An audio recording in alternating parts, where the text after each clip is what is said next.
बड'आर्टेक channel नायगिरि नोंथांमोनखौ दिनैनि गोदान मोनसे भिडिअ'आव बयखौबो बरायहरबाय। दिनै आं नोंथांमोननि थाखाय गोदान मोनसे भिडिअ' लानानै फैदों। बे भिडिअ'आनो जाहैबाय जोङो गावनि भटार कार्डखौ गावनि आधार कार्डजों माबोरै लिंक खालामो। दा जोंना मोनसे गोदान रुल फैदों लोगोफोर। दा जोंहा बेखौ बयबो लिंक खालामनानै लानांगौ। नोंथाङा नङाब्ला उननि समाव लिंक खालामनानै लायोब्ला नोंथाङा फैसा गारनानै खालामनांगौ जागोन। पेनि गोनांथि जागोन उनावनो। दा बेनिखायनो नोंथाङा सम थाखानायावनो नोंथाङा न'आव थानानैनो बेखौ गोरलैयैनो खालामनानै लानो हागोन। नोंथाङा बेयाव जेबो नाङा।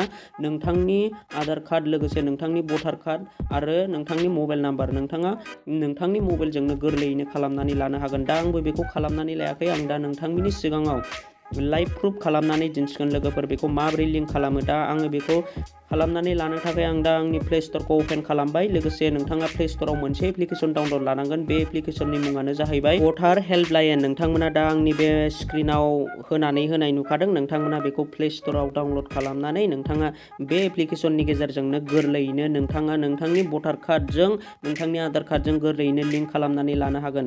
दा आंबो बेखौ डाउनलड खालामाखै। आं दा बेखौ डाउनलड खालामनानै लाग्रोनोसै। दा नोंथांमोननि सिगाङाव आङो आंनि भटार कार्डखौ आंनि आधार कार्डजों लिंक खालामनानै दिन्थिनोसै। दा आं बेखौ डाउनलड कमप्लिट जाग्रोनोसै। नै दा आंना डाउनलडा कमप्लिट जाबाय। आं दा बेखौ अपेनाव होनोसै। नोंथांमोना बेयाव नुनो मोनदों आं दा बेखौ अपेनाव होबाय।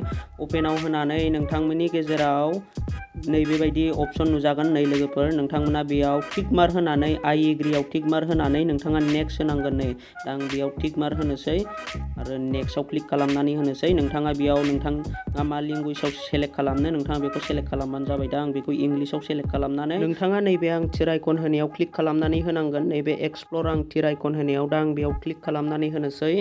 दा बेयाव क्लिक खालामनानै होनायनि उनाव नोंथाङा बेयाव नुनो मोनदों नैबे आं सिन होनायाव फ्रम 6B नोंथाङा बेयाव क्लिक खालामनानै होनांगोन। दा आं बेयाव क्लिक खालामनानै होनोसै। बेयाव क्लिक खालामनानै होनाय लोगो लोगो बेबायदि अपसन नुजागोन। नोंथाङा बेयाव नैबे लेट्स स्टार्टआव क्लिक खालामनानै होनांगोन। आं दा बे लेट्स स्टार्टआव क्लिक खालामनानै होनोसै।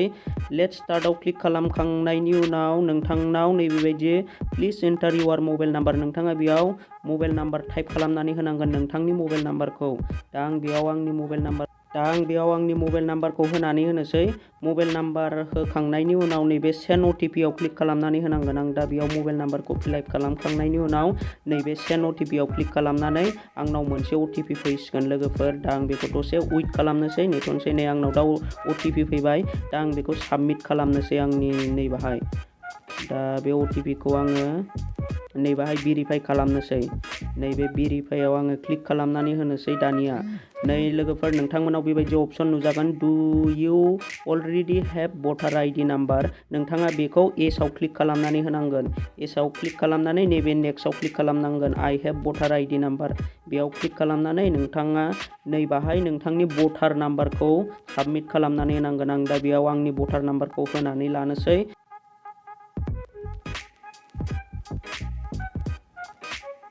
दा आं बेयाव आंनि भटार आइडिखौ साबमिट खालामखांनानै लाबाय। बिनि उनाव सेलेक्ट स्टेट बेयाव आङो आसामखौ सेलेक्ट खालामनानै लानोसै। बिनि उनाव नैबे प्रसेसआव क्लिक खालामनानै होनांगोन आं टिर आइकन होनायाव। दा आं बेयाव क्लिक खालामनानै होनोसै।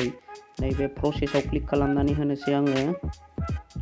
बे प्रसेसआव क्लिक खालामखांनायनि उनाव नोंथाङा नोंथांनि नाम नोंथांनि एड्रेस नोंथांनि जिल्ला बेयो गासिबो सजाजोबगोन। नोंथांनि भटार कार्डनि जेसेबांनाखि डिटेल्स दङ बेयो सजाजोबगोन लोगोफोर। दानिया नैबे नेक्स्टआव क्लिक खालामनानै होनांगोन। नेक्स्टआव क्लिक खालामखांनायनि उनाव नोंथाङा बेयाव नुनो मोनदों आधार डिटेल्स नोंथाङा बेयाव नोंथांनि आधार कार्डखौ होनानै लानांगोन। दा आङो आंनि आधार कार्डखौ होनानै लानोसै। दा आं आंनि आधार कार्डखौ बेयाव फिलआप खालामनानै लानोसै आधार कार्ड नाम्बारखौ। बिनि उनाव नोंथांमोना नैबे गाहायाव नुनो मोनदों मबाइल नाम्बार नोंथाङा बेयाव नोंथांनि मबाइल नाम्बारखौ होनानै लानांगोन। दा आं आंनि मबाइल नाम्बारखौ होनानै लानोसै। दा मबाइल नाम्बारखौ होखांनायनि उनाव बेयाव इमेल आइडि नोंथाङा बेयाव नोंथांनि इमेल आइडि दङब्ला नोंथाङा होनानै लानो हागोन आरो गैयाबाबो जेबो नङा नोंथाङा इमेल आइडिखौ होबाबो जायो होआबाबो जायो। आरो बिनि उनाव नोंथाङा नोंथांनि जायगाखौ होनानै लानांगोन बेयाव। दा आं आंनि जायगाखौ होनानै लानोसै।